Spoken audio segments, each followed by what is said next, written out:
So I just took out the Honda 750 for its first test drive. I haven't done anything to these carburetors except turn in the fuel mixture screw all the way and then unturn it about 3/4 of a turn and then put these pod filters on.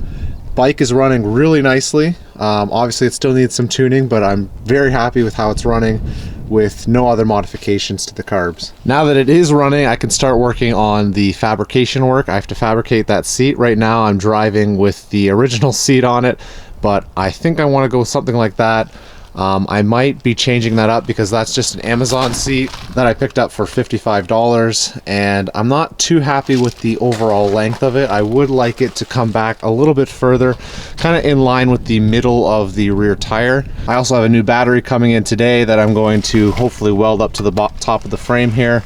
It's a lithium battery, so I should be able to turn it sideways and then just shove it right in underneath. And then I'm likely going to put new shocks on the back, and I'm going to modify the original front fender and rear fender and just shorten them so that they kind of tighten everything up on the bike. And then kind of all that's left is paint. So I'm going to be painting the front forks, the tank, and probably going to do some framework and some touch-ups here and there. I don't know if I'm going to paint the engine. The engine's in pretty good shape, so I kind of like the original look.